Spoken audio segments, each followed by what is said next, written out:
বিসমিল্লাহির রহমানির রহিম। বাংলাদেশ জাতীয়তাবাদী ছাত্রদল ৪৭তম প্রতিষ্ঠা বার্ষিকী উপলক্ষে আজকের এই ঐতিহাসিক আলোচনা সভায় আমরা এখনই শুরু করব। আপনাদেরকে পুনরায় আমাদের যারা এখানে দাঁড়িয়ে রয়েছেন তাদেরকে সুশৃঙ্খলভাবে বসে অথবা যারা দাঁড়িয়ে রয়েছেন তাদেরকে সুশৃঙ্খলভাবে দাঁড়িয়ে থাকার জন্য আমরা বিনীত অনুরোধ করছি। বাংলাদেশ জাতীয়তাবাদী ছাত্র দলের ৪৭তম প্রতিষ্ঠা বার্ষিকী উপলক্ষে আজকের এই আলোচনা সভায় সভাপতিত্ব আসন অলঙ্কৃত করার জন্য অনুরোধ করছি বাংলাদেশ জাতীয়তাবাদী ছাত্র দল কেন্দ্রীয় সংসদের বিপ্লবী সভাপতি ঢাকা বিশ্ববিদ্যালয়ের মেধাবী শিক্ষার্থী জনাব রাকিবুল ইসলাম রাকিবকে আজকের এই আলোচনা সভার সভাপতির আসন অলঙ্কৃত করার জন্য আমরা বিনীত অনুরোধ করছি।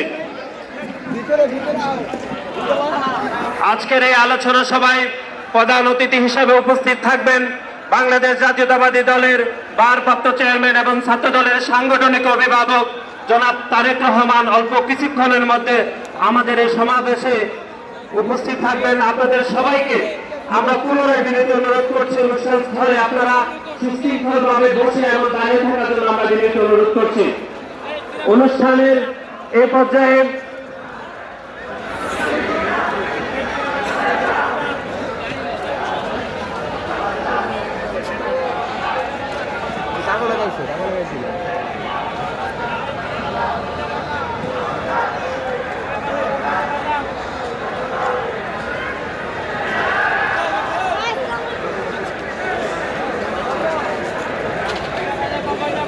অনুষ্ঠানের এই পর্যায়ে পবিত্র কোরআন থেকে তেলাওয়াত করবেন বাংলাদেশ জাতীয়তাবাদী ছাত্রদল ঢাকা বিশ্ববিদ্যালয়ের সলিমুল্লাহ হল মুসলিম হলের সিনিয়র যুগ্ম আহ্বায়ক মুজাহিদুল ইসলামকে পবিত্র কোরআন থেকে তেলাওয়াত করার জন্য বিশেষভাবে অনুরোধ করছেন।